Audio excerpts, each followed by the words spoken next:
o llamo yo por lista.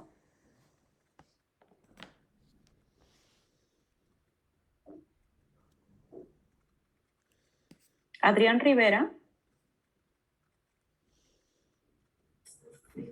Sí, profesora. ¿Qué me puedes mencionar acerca de lo que observas en las imágenes?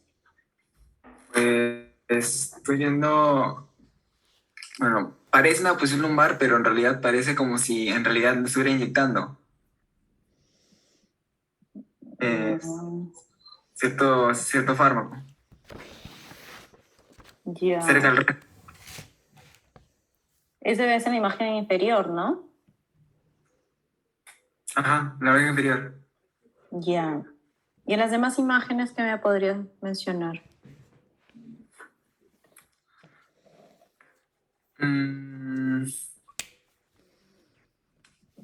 También es parecido, pero no... ¿Se llama anestesia raquídea? Ya.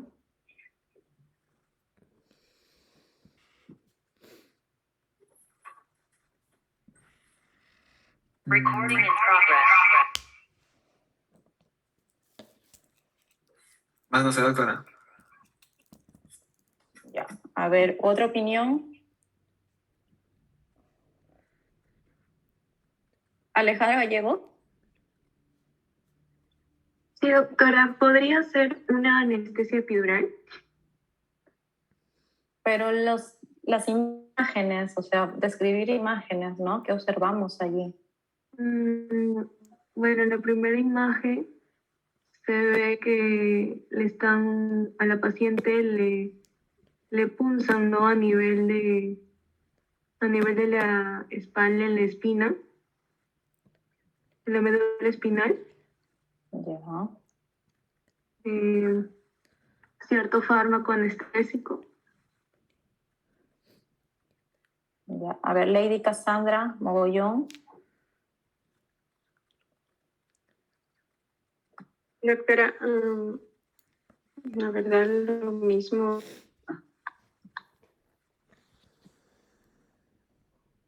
Monsalve. Doctora, ¿me escucha? Sí. Sí, opino lo mismo que mis compañeros. En la espalda, en la parte lumbar, quizás también para, o sea, conseguir ese objetivo de anestesia de algunos nervios no es general, por eso el tema regional, anestesia regional, se hace en esa zona. Bien, chicos, a ver, miren, cuando vemos las imágenes motivacionales en una clase es principalmente describir, ¿no? Porque nos va a ayudar a hacer un enfoque del tema que viene. Ustedes ya están con la idea del tema que vamos a desarrollar, ¿no? Que es de anestesia regional.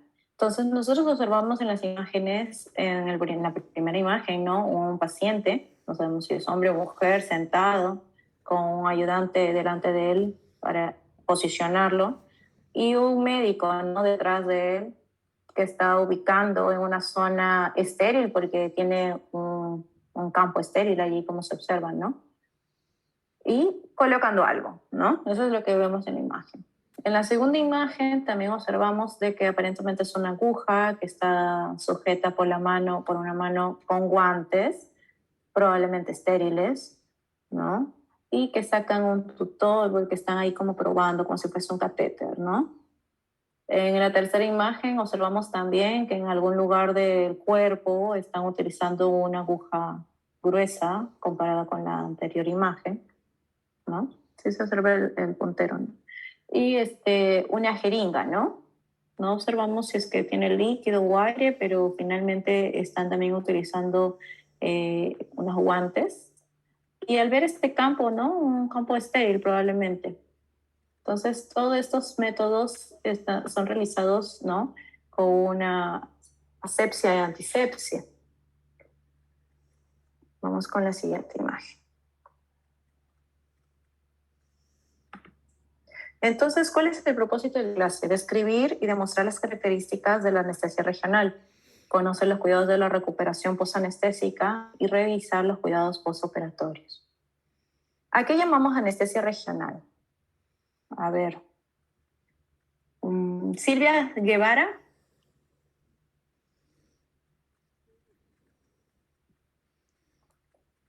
Silvia ¿Sí me Guevara. escucha? Sí. ¿Me escucha? Sí, escucho. Se refiere a lo que afecta a una región, o sea, digamos, a un brazo, espalda, o sea, puede ser anestesia regional. Ya. Nino, Doctora, buenas tardes. buenas tardes.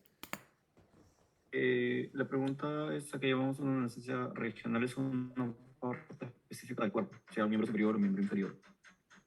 Ya. Naomi Vilches. Sí, doctora. Bueno, este tipo de anestesia es para bloquear el dolor en una parte específica del cuerpo. Ya, muy bien descrito. Entonces tenemos, ¿no?, que llamamos anestesia regional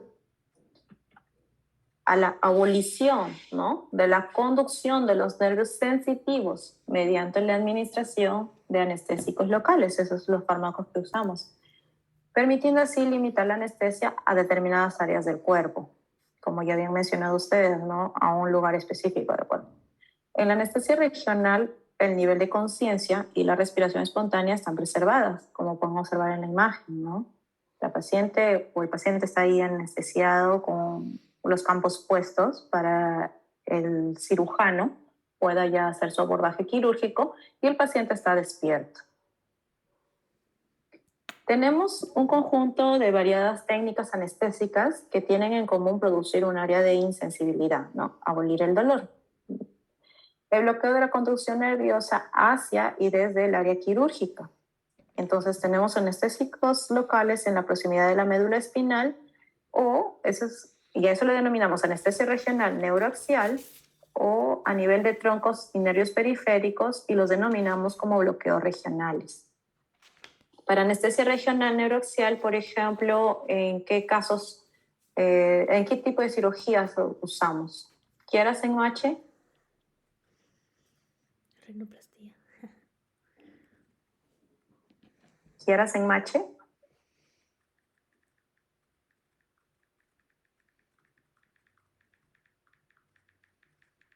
Leandro Reategui. ¿En cesáreas, doctora? Por ejemplo, en cesáreas, ¿no? ¿En qué otro tipo de cirugías?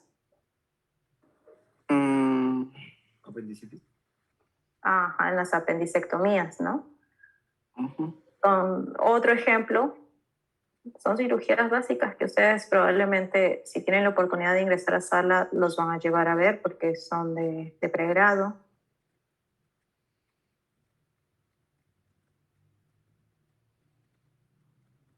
Por ejemplo, las hernias, ¿no?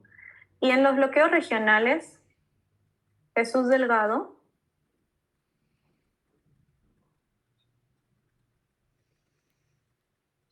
Sí, doctora, buenas tardes. ¿Qué tipo de cirugías podemos abordar los bloqueos regionales? Podría ser, por ejemplo, en cuanto a algunas heridas abiertas de brazo o mano para suturar. Ya, pero ojo, bloqueos regionales. Si es solo suturar, puede ser con anestesia local. Pero si van a utilizar otro tipo de herramientas, ¿no?, que va a ser algo más cruento, entonces se tiene que realizar el bloqueo regional a nivel periférico, ¿no?, para abordar miembro superior o miembro inferior. Muy bien. Entonces tenemos que recordar también la anatomía, ¿no? Nosotros contamos con 7 vértebras cervicales, 12 vértebras torácicas, 5 vértebras lumbares, 5 sacras coalescientes, ¿no? Curvas fisiológicas, la lordosis cervical y lumbar y la sifosis dorsal y sacra.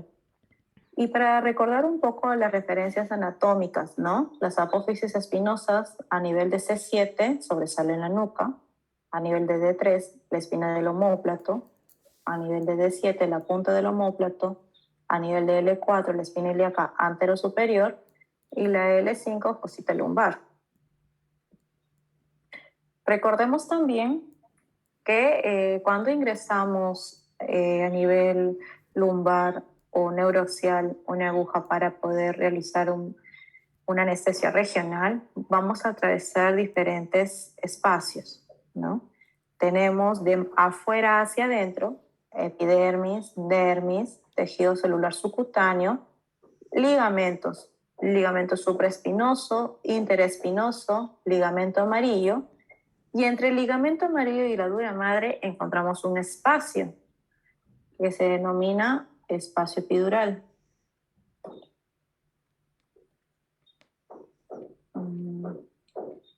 Kiara Senmache.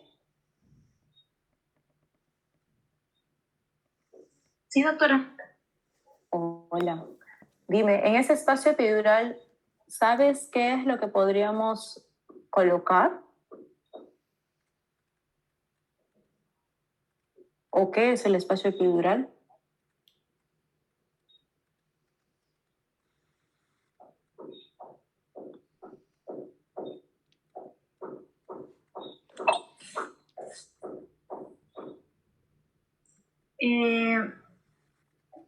Que yo recuerde era cuando el espacio epidural es que cuando estaba fuera de la dura madre.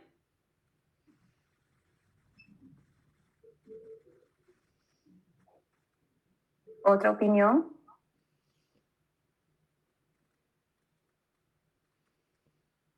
Y bueno, ahí podrían colocarse analgésicos.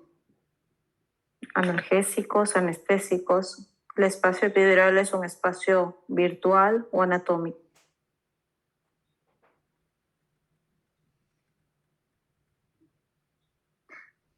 Después del ligamento amarillo y entre el ligamento amarillo y la dura madre tenemos este espacio, que es un espacio virtual, el espacio epidural. Ya. Después de la dura madre vamos a ingresar hacia la aracnoides y después encontramos otro espacio. Alexander Montenegro.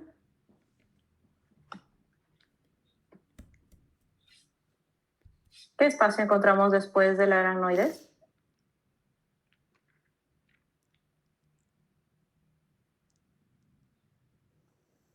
Doctora,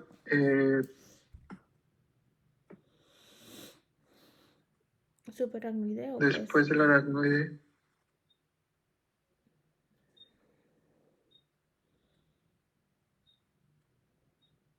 encontramos la pía madre.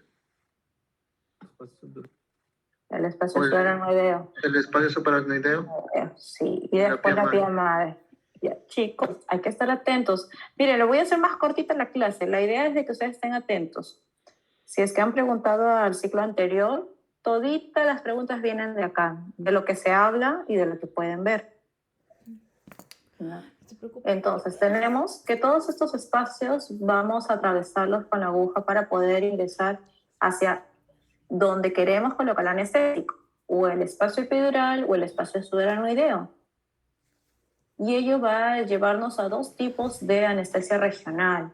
Uno, la anestesia epidural, que seguramente han escuchado, y el espacio subaracnoideo va a ser anestesia raquídea o anestesia intratecal.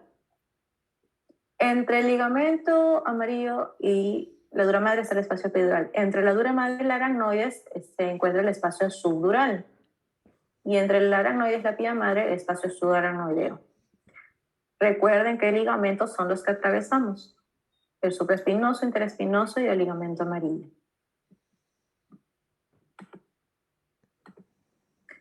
Igual acá podemos observar en esta imagen, ¿no? Cuando ingresamos, esta es otra imagen desde otro punto de vista, todos los espacios que vamos a atravesar para llegar al lugar donde vamos a depositar el anestésico local y producir la anestesia regional. Los ligamentos, el ligamento supraespinoso, como ven, que van a unir las apófisis, ¿no?, de las vértebras, el ligamento interespinoso, que une las carillas, y el ligamento supraespinoso. Aquí pueden observar la dura madre que envuelve, ¿no?, la médula y el espacio subaracnoideo por donde se va a distribuir el líquido cefalorraquídeo. ¿Qué son los anestésicos locales? A ver. Geraldine Cabrera. Sí, doctora. Bueno, como su nombre lo dice, sería los medicamentos que se colocan en una región determinada en el cuerpo, ya sea para procedimientos como suturas, eh, para evitar todo tipo de dolor en el paciente. Emily.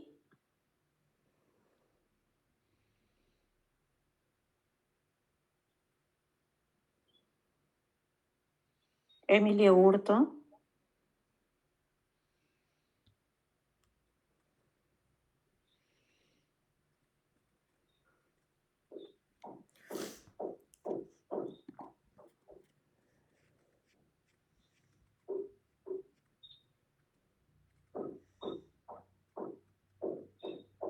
Ya. Son fármacos que impiden la conducción de impulsos eléctricos por las membranas del Sí, nervio doctora. y el músculo de forma transitoria y predecible. Esos son los anestésicos locales.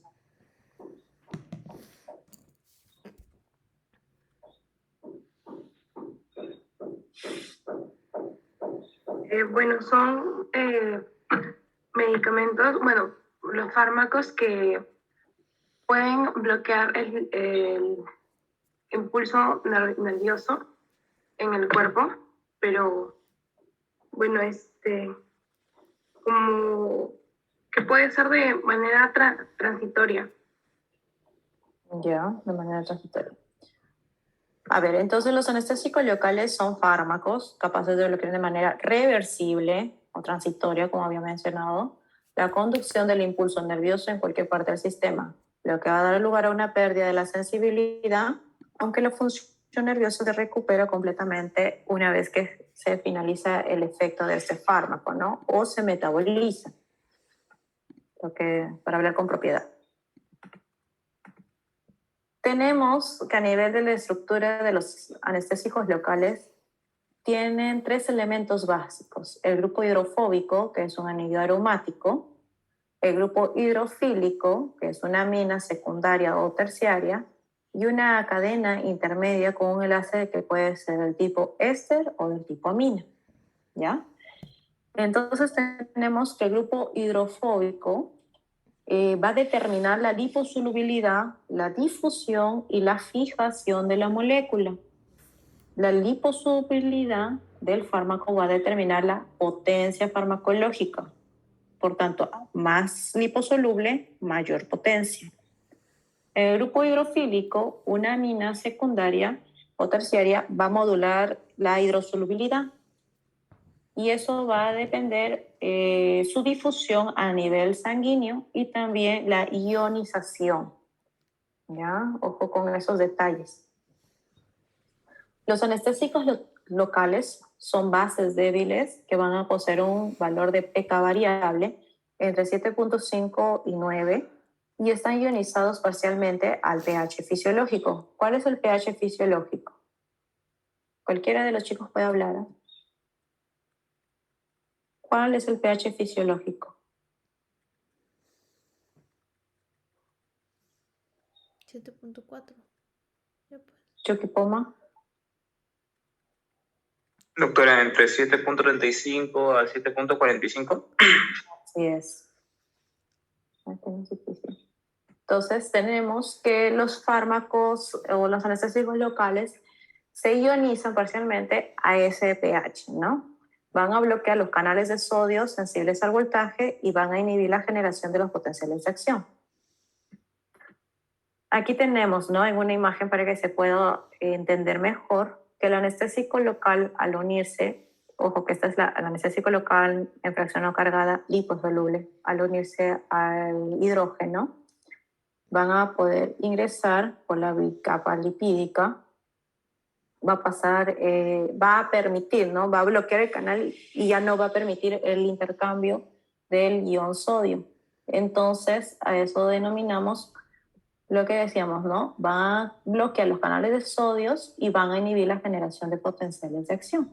El anestésico local se queda bloqueando y ya no va a poder generarse el potencial de acción. Cuando hablamos de los fármacos, los anestésicos locales del tipo éster y del tipo amidas, tenemos en el tipo éster diferentes fármacos con nombres, ¿no? Como la cocaína, la benzocaína, la procaína, la tetracaína y la 2-cloroprocaína. Dentro de las amidas tenemos la lidocaína, mepivacaína, bupivacaína, etidocaína, la ropivacaína y la prilocaína. La diferencia entre estos, como se pueden observar y están representados ahí en un círculo rojo, vamos a ver la diferencia entre la latencia, la potencia y la duración de sus efectos, principalmente de la lidocaína y la bupi. ¿Por qué? Porque son los dos fármacos que utilizamos generalmente nosotros aquí, al menos en nuestro medio. En otros países no usan mucho lo que es la mepivacaína y la ropivacaína, por ejemplo. Entonces, enfocándonos un poco en el tema entre la lido y la bupi, tenemos que la latencia es corta con la lidocaína y la bupivacaína es del tipo intermedio. Pero para esto, ¿qué llamamos latencia? Marcos Sánchez.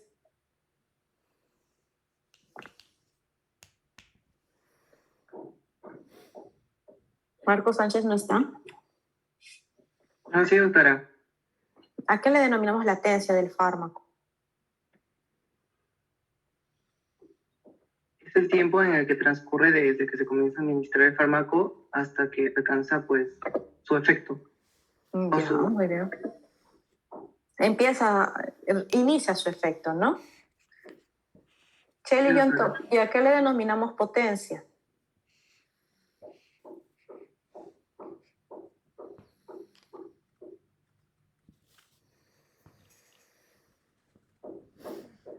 Sandra Patricia Núñez.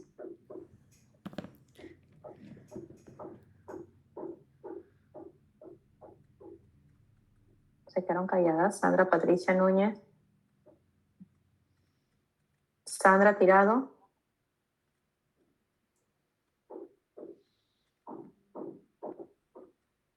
Linder Serrano.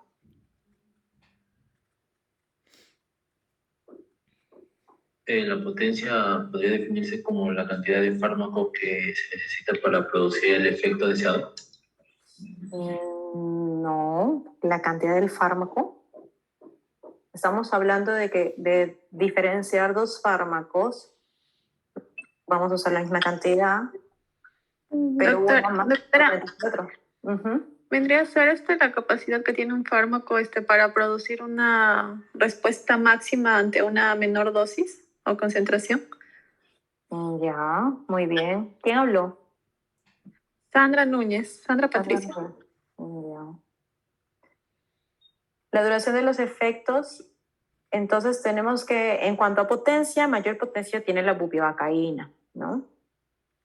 Y en cuanto a la duración de sus efectos, la bupivacaína también tiene una duración más prolongada, comparado con la lidocaína, que es una duración intermedia.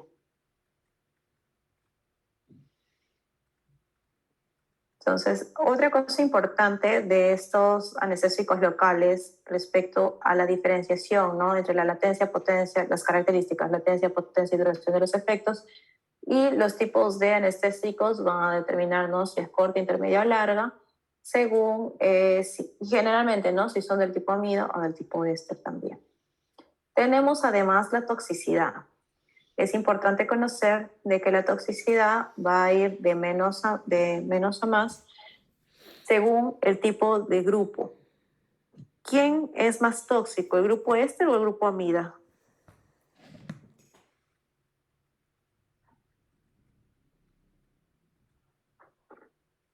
La amida, doctora.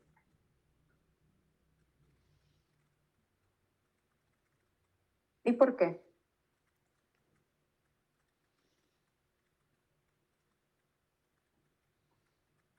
Por la oxidación que tiene o ha presentado.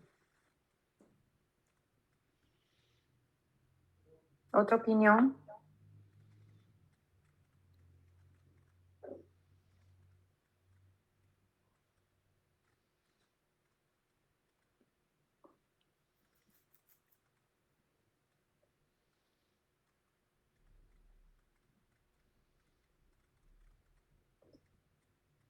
Bueno, por acá tenemos dos.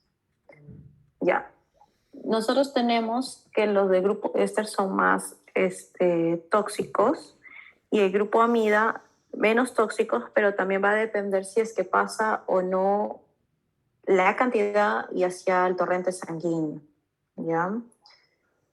En la toxicidad de los anestésicos locales, principalmente tenemos las reacciones alérgicas, que son raras, y la incidencia es de menos 1%. Pero en el caso de una inyección sistémica accidental, va a depender de la dosis, la producción de la toxicidad según la dosis. Inicialmente va a ser a nivel sistémico central y luego al sistema cardiovascular.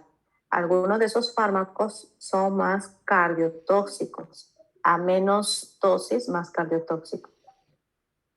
Tenemos, por ejemplo, en síntomas entumecimiento de la lengua, tejidos periorales, mareo, tinnitus, trastornos visuales, conversación enredada, contracciones musculares. Algunas de estas cositas podemos observar cuando, de casualidad, entre comillas, ¿no? Al momento de que han colocado la peridural, por ejemplo, ya ha habido una función inadvertida, se denomina, de la dura madre, y parte de este fármaco ingresa al espacio subaracnoideo, puede observarse de pronto algunos de estos síntomas. Probablemente sean leves porque es solamente en baja o en poca cantidad, ¿no? Pero si esto lo ingresaran a nivel del torrente sanguíneo, pues sería catastrófico, porque puede llegar a un coma, a la apnea. Y en este recuadro que ustedes pueden ver, también cuando son unas altas concentraciones del anestésico local, puede llegar a un paro respiratorio, al coma, hipotensión arterial, bradicardia, asistolia, paro cardíaco, ¿no? Entonces, algo catastrófico. Entonces, antes de avanzar, tenemos también los anestésicos locales, se van a unir reversiblemente y bloquear el canal de sodio del nervio, previniendo así la iniciación y la propagación de los impulsos eléctricos requeridos para la conducción nerviosa.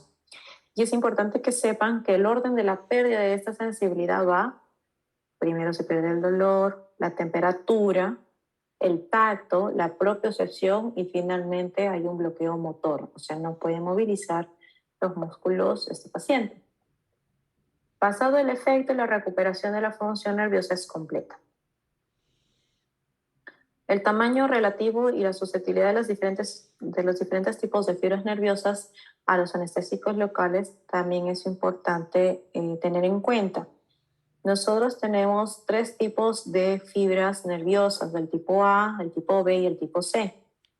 Si ustedes recuerdan, el tipo C, a nivel de la raíz dorsal, son los que van a llevar el impulso del dolor, ¿no? La mielinización en este tipo es ninguna y por tanto la sensibilidad al bloqueo es mayor. Por eso normalmente ante una colocación de anestesia pues se pierde casi inmediatamente, lo primero que se pierde es el dolor.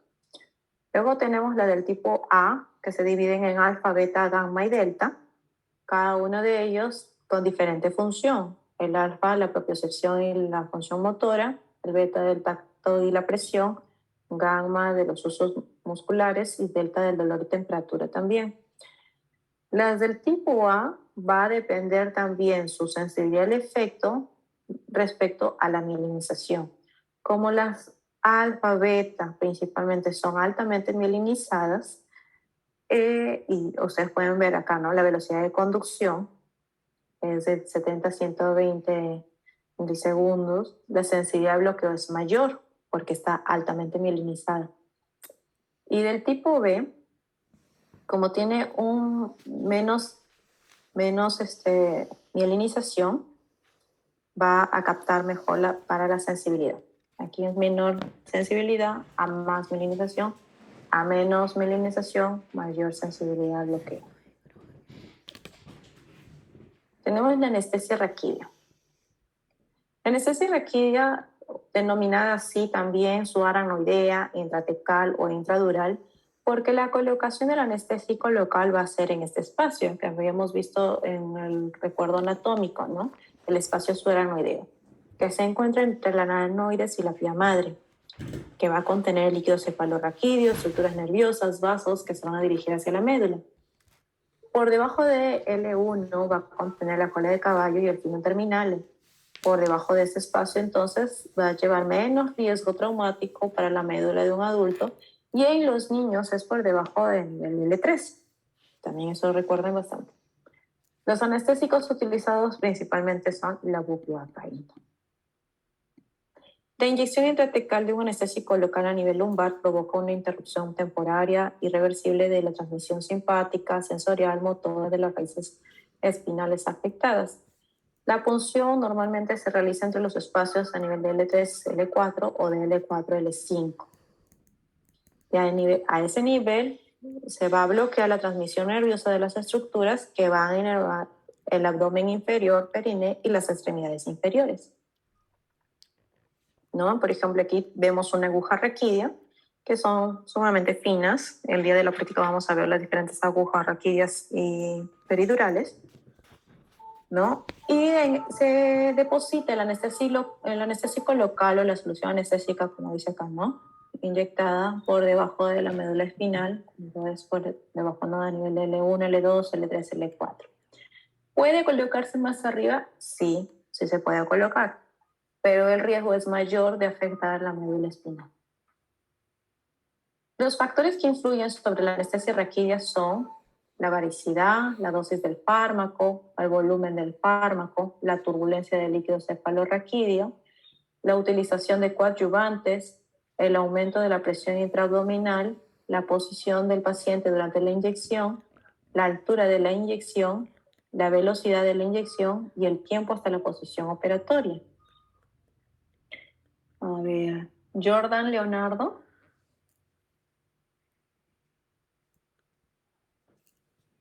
Jordan. Presente. ¿A qué le denominamos varicidad?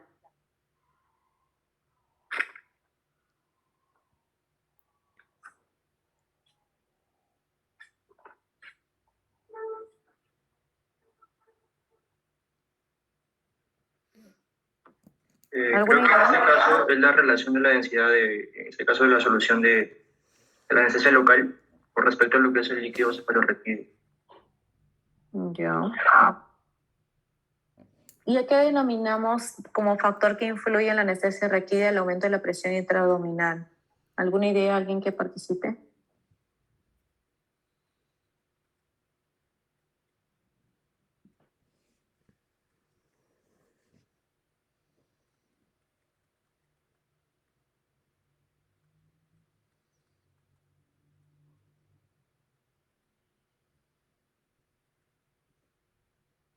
Flavio.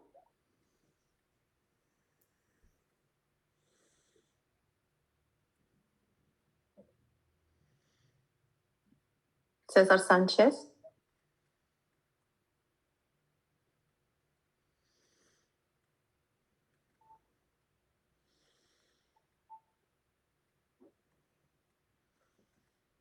Cristian Arturo.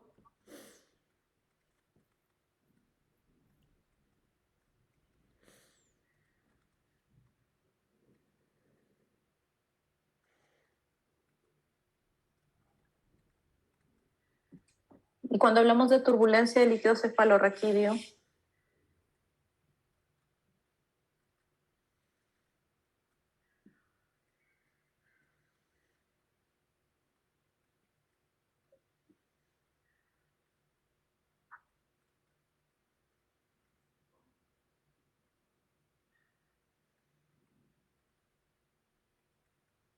los delegados. Brian.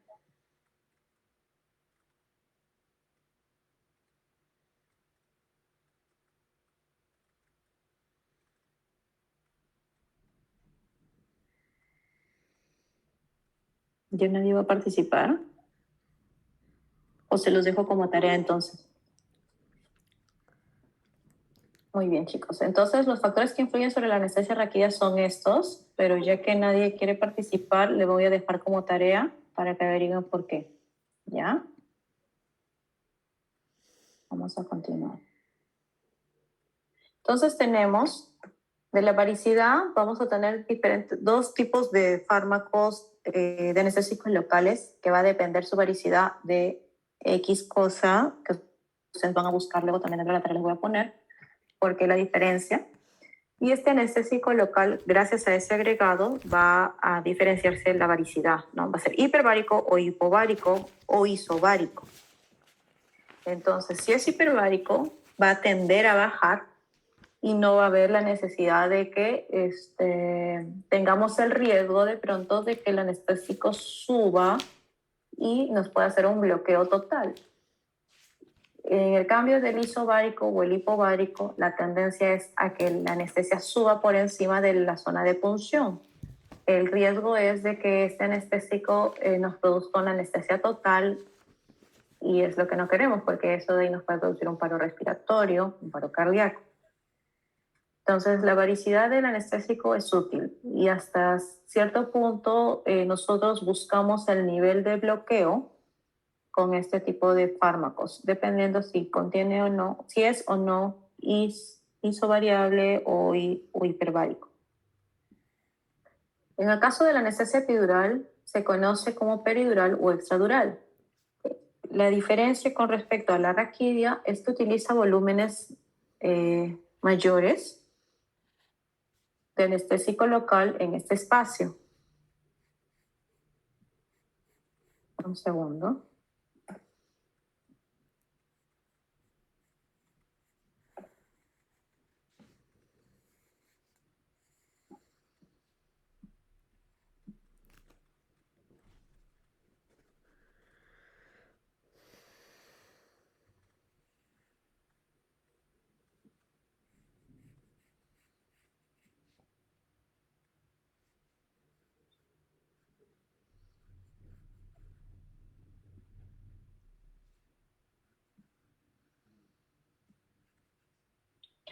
Listo. Tenemos entonces que se puede colocar grandes volúmenes de anestésico local, mientras que en el espacio raquídeo podemos utilizar entre 4 a 5 centímetros como máximo. Tenemos que en el espacio peridural podríamos usar concentraciones de hasta 30 centímetros cúbicos, ¿no?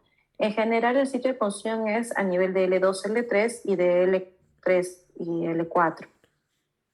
Pero puede realizarse también a otros niveles y de acuerdo con la región anatómica que se va a anestesiar, ¿no? Podemos incluso hasta colocar a nivel torácico, a nivel cervical. Se utiliza también mediante la colocación de catéteres para una reinyección del fármaco y es una técnica muy útil para cirugías prolongadas, ¿no? O para cirugías muy dolorosas, por ejemplo, una histerectomía. Una histerectomía es sumamente doloroso y podemos utilizarlo como la colocación de analgésicos o de anestésicos locales con dosis analgésicas para el posquirúrgico, ¿no? Para manejo del dolor posquirúrgico. Para eso utilizamos los catéteres. También se utiliza, por ejemplo, en las pacientes obstétricas en trabajo de parto, cuando ustedes escuchan en algún momento, ¿no?, que hizo un trabajo de parto sin dolor por la colocación de la peridural y un tratamiento de dolor en el posoperatorio, como les mencionaba. Los factores que influyen sobre la anestesia peridural son la dosis del anestésico local. Cada 2 mililitros del anestésico local te va a bloquear una metámera. La variación del tamaño del espacio epidural también es importante. La postura del paciente y la densidad. No hay una evidencia de que tanto la postura y la densidad influyen sobre la diseminación del anestésico. En el caso de la edad del paciente, debería utilizarse una menor dosis en los ancianos debido a la disminución del tamaño y de la adaptabilidad del espacio. Recuerden que es un espacio virtual que cuando uno va inyectando recién el anestésico, es en líquido, se va aperturando. El riesgo de cefalización anestésica, ¿no?, que pueda ir más arriba muy por encima del nivel de bloqueo que uno está buscando. El uso de coadyuvantes. Podemos utilizar diferentes fármacos coadyuvantes, entre ellos el fentanilo, que nos ayuda para una analgesia postoperatoria, y en el caso de la adrenalina, porque nos van a ayudar a prolongar el tiempo de bloqueo. En el caso de las complicaciones, tenemos principalmente la cefalea postpunción. La perforación de la dura madre hace que se escape el líquido cefalorraquídeo y por tanto va a haber una tracción hacia abajo de las estructuras del sistema nervioso central, produciendo de esta manera una cefalea postural que va a empeorar cuando el paciente se encuentra de pie, que mejora cuando está en decúbito dorsal y que inicia principalmente a las 6 o 12 horas postpunción. El tipo de cefalea es un tipo pulsátil que va asociado a náuseas, vómitos, mejora o alivia en el decúbito supino, más común e intensa con el aumento del tamaño de la aguja. Claro, por eso de que se trata de utilizar agujas muy delgaditas. También las hay un poco más gruesas, principalmente cuando son para sacar un poco de líquido cefalorraquídeo para toma de muestra, ¿no? Pero en el caso de la anestesia utilizamos las más finitas. Generalmente se produce en mujeres y pacientes jóvenes, ¿no? Entre los 20, 30 años y principalmente mujeres. Otra de las complicaciones frecuentes es la retención urinaria debido al bloqueo del raquídeo prolongado, mayores en varones, el vaciamiento de la cateterización. Tenemos también la meningitis, que puede ser aséptica o infecciosa debido a una mala desinfección o también al uso de los catéteres epidurales por largos periodos, porque recuerden que es un cuerpo extraño en un lugar estéril, ¿no? La disminución de la incidencia con el uso de agujas desechables ha permitido que ya no se observen muchos casos, o sea, muy raro este tipo de meningitis. Recuerden que en la historia de la medicina, ¿no? Nosotros todas las especialidades han ido evolucionando, ¿no? Antes las jeringas que se usaban, y aún ahora también existen aún, pero se usan muy poco las jeringas de vidrio. Y también las agujas eran unas agujas pues, gruesas y que en cada paciente se utilizaba y se volvía a esterilizar. Ahora no, ahora las usamos que son desechables de un solo uso. Tenemos también lesión vascular a mayor frecuencia, con punción epidural y cuando es de mayor calibre la aguja. Lesiones nerviosas se pueden producir con cualquiera de los dos tipos de punción. El riesgo de lesionar las terminaciones nerviosas de la cola del caballo es bajo. La anestesia raquídea alta, puede haber una punción inadvertida, puede haber como consecuencia hipotensión, bradicardia, dificultad respiratoria con apnea y la pérdida de conciencia. Cuando existen problemas de paralización, por ejemplo, pacientes que se encuentran con un TP prolongado, un INR prolongado, o están tomando anticoagulante, ¿no? Se aprecia que con la punción epidural puede haber un mayor riesgo de hemorragia y producir un hematoma a nivel medular. De ahí más bien estamos ocasionando un problema al paciente y tendría que ser intervenido por ese hematoma. Entonces, volvemos a ver una imagen similar, ¿no? De la diferencia entre la anestesia raquídea y epidural según el nivel de la colocación del anestésico local. Cuando hablamos de la anestesia de plexos y anestesia local, hablamos que los plexos son un conjunto de nervios entrelazados y envueltos en una vaina aponeurótica fibrosa. El bloqueo de la conducción y la generación del impulso nervioso en cualquier lugar del sistema nervioso cuando se administra en concentraciones suficientes sin afectar la conciencia del paciente. Como en algún momento uno de sus compañeros había dicho, ¿no? Para realizar el bloqueo de los miembros superiores y inferiores, ¿no? Para poder realizar una intervención cruenta a ese nivel. La característica del bloqueo nervioso va a ser reversible, es selectivo y es temporal. Y se busca la supresión de la sensibilidad dolorosa. A nivel de las extremidades superiores tenemos que el plexo braquial se le puede abordar en diferentes regiones según el sitio donde se va a realizar la intervención. Tenemos el bloqueo supraclavicular, el interescalénico, el infraclavicular y el bloqueo axilar. A nivel de la extremidad inferior tenemos el bloqueo del plexo sacro, del nervio ciático, del nervio crural, a nivel de la rodilla, intraarticulares, metatarsiano y digital del pie. Ustedes pueden observar aquí en la primera imagen, ¿no? Esta es de coloración naranja, es porque han desinfectado, han echado yodo, povidona para poder realizar la desinfección. y tiene marcado a nivel de la clavícula, ¿no? Y también, si observan, tienen marcado los haces del músculo esternocleidomastoideo para poder ubicar hacia dónde va a realizar el bloqueo supraclavicular, por ejemplo, para poder bloquear todo el brazo. En la parte de abajo tenemos el bloqueo del nervio ciático, ¿no? Como referencias anatómicas, por donde pasa el ciático para poder realizar el sitio de punción. La colocación del anestésico local no es puro, va diluido para que pueda, al momento de ingresar la aguja, no es que vamos a punzar el nervio, sino que vamos a colocar el anestésico local alrededor del nervio, bañando el nervio, para que pueda producirse la anestesia a ese nivel. En el caso de la anestesia local, está indicada en casos que es necesario bloquear la sensibilidad a un área limitada para realizar una intervención quirúrgica de menor envergadura, como por ejemplo, ¿no? Para los pterígeos, las cataratas, anestesia tópica, ¿no? O suturar una herida. Cuando llega una emergencia, en el tópico de emergencia, quiere suturar la herida, anestesia local. Puede ser troncular, infiltrativa y tópica, ¿no?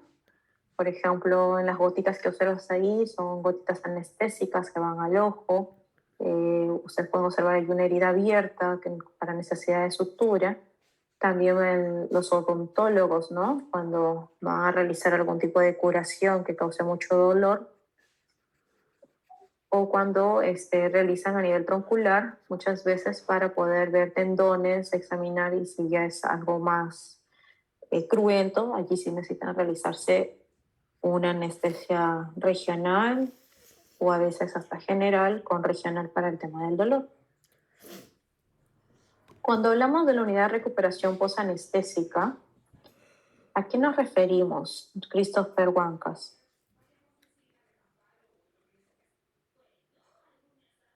Christopher Huancas. ¿Aló, doctora? Hola. ¿A qué nos referimos con la unidad de recuperación posanestésica? Es, bueno, ahí donde se recuperan los pacientes, ¿no? Después de tal vez de una cirugía o algo donde se les aplicó la anestesia. Ya, es un lugar, ¿no?, especial donde va a ir el paciente después de la cirugía. Y como su nombre lo dice, ¿no? Unidad de recuperación posanestésica. Es una sala de recuperación después de la cirugía, con cuidados especializados para controlar de forma continua al paciente recién operado. Se realiza una monitorización no invasiva, o sea, se va armando lo que es pulso, frecuencia cardíaca, la presión arterial, la saturación, monitorizando al paciente en el postquirúrgico inmediato. Debe cumplir con las condiciones inherentes de una unidad operativa de alto riesgo, tanto en cuanto a las normas y racionalización de las conductas diagnósticas y terapéuticas. ¿Y por qué? Porque muchas veces ocurre de que el paciente, una vez que sale de una anestesia general, por ejemplo, post-extubado, aún no recupera el estado de conciencia, pero respira por sí solo. Pero puede ocurrir que se aspire, por ejemplo, porque no está consciente, no está lúcido, recién ha sido extubado, y esa aspiración pueda llevarlo más bien a un paro respiratorio, ¿no? Entonces, es una unidad donde van a pasar todos los pacientes y van a esperar entre 1 o 2 horas generalmente después de la cirugía para poder pasar al área de hospitalización. El cuidado posanestésico disminuye las complicaciones y la mortalidad postoperatoria inmediata relacionada con la anestesia y, por tanto, acorta la estancia en las unidades de cuidado postoperatorio y una mejor satisfacción de los pacientes. Se debe disponer de equipamiento adecuado y personal adecuadamente preparado. Ciertamente siempre va a existir personal como una enfermera o un técnico de enfermería, y lo ideal también es otro anestesiólogo en la unidad de cuidados posanestésicos. Monitores, medicamentos, equipos de personal de enfermería, el anestesiólogo responsable de esta unidad Y lo principal es que esta unidad está cerca a las salas de operaciones, a los quirófanos, para tener un fácil acceso y movilización en y hacia la unidad. En el caso de que ocurriese algún tipo de evento en el postoperatorio, estando ya el paciente en la unidad de recuperación posanestésica, es llevado inmediatamente nuevamente a quirófano. Se puede reintubar al paciente para poder realizar de pronto una nueva intervención, ¿no? Hay pacientes que salen del postoperatorio de cirugía y de pronto por ahí, no sé, se soltó un punto y internamente está sangrando, tiene que reingresar otra vez al paciente. Entonces, esta sala está cerca a los quirófanos para poder realizar esto. El ingreso a la URP, el anestesiólogo responsable del paciente debe entregar personalmente al paciente, al personal a cargo de la unidad del cuidado postoperatorio. Realiza un reporte verbal de la historia clínica prequirúrgica y quirúrgica del paciente, incluyendo cualquier tipo de evento adverso que haya producido durante la cirugía. Así también se hace el reporte de cuánto fue el sangrado del paciente en el intraoperatorio o si se utilizaron algún tipo de vasopresores o se ha tenido que realizar algún tipo de intervención de parte de anestesiología como colocación de CBC para monitoreo invasivo, para la colocación de inotrópicos o colocación de nuevos catéteres periféricos para poder pasar sangre, por ejemplo, ¿no? Entonces, todas las eventualidades ocurridas durante el intraoperatorio son reportadas al anestesiólogo que se encuentra en la unidad de recuperación posanestésica. El monitoreo no invasivo, como les había dicho, ¿no? La presión arterial, frecuencia respiratoria, el EKG, la saturación. Este monitoreo va de cada 15 minutos hasta que se encuentre bastante estable, luego cada 15, y siempre que el estado lo permita.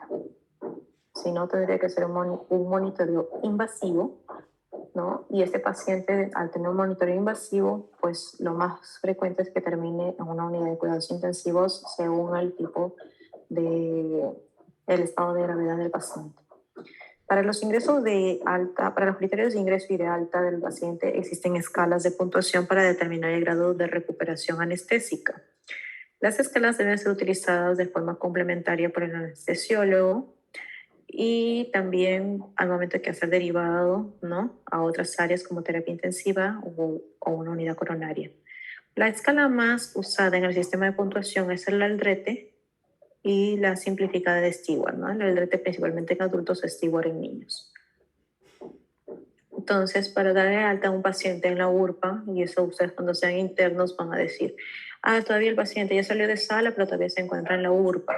Entonces, ustedes van a recordar esta clase y van a decir, ¿cuáles son los criterios del alta de la URPA para que ya pase mi paciente a piso? Son que tiene que despertar fácilmente el paciente, tener un estado de conciencia, de alerta, tiene que estar orientado en tiempo y espacio, la capacidad de mantener y proteger la vía aérea, que no se vaya a aspirar porque está somnoliento, ¿no? Estabilidad hemodinámica, que no necesite inotrópicos para mantener una presión estable, que la anestesia neuroaxial haya ya una resolución del bloqueo, que ya pueda movilizar las piernas, la capacidad de pedir ayuda, controlar el dolor y la ausencia de complicaciones quirúrgicas. El alta es firmada por el anestesiólogo a cargo. Aquí tenemos el sistema de puntuación Aldrete, con un máximo de 10, es el puntaje máximo, pero entre 8 a 10 ya puede pasar el paciente a piso. Igual aquí para niños más pequeños, hasta los 8 años, con una puntuación máxima de 6, para que pueda pasar ya a piso, a otra área. La escala de Bromage es para poder ver el bloqueo motor. El paciente, por ejemplo, que ha sido operado de la pierna, ¿no?, de varices, el paciente, al momento que se le colocó la anestesia, pues no iba a poder movilizar las piernas. Conforme va pasando la anestesia, va pasando, ¿no?, de 3, que es la incapacidad de flexionar el tobillo, a un número 2, que es la incapacidad de flexionar las rodillas, a 1, que es la incapacidad de elevar, extender la extremidad, o a 0%, que ya no puede, ya puede movilizar muy bien o flexionar las rodillas y los pies por completo. Muy bien, chicos. ¿Alguna pregunta?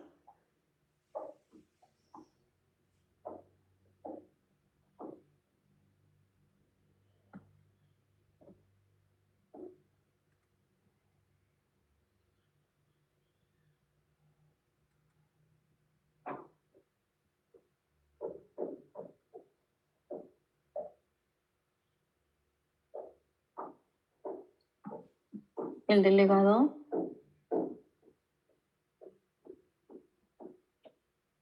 ¿Alguna pregunta hasta aquí?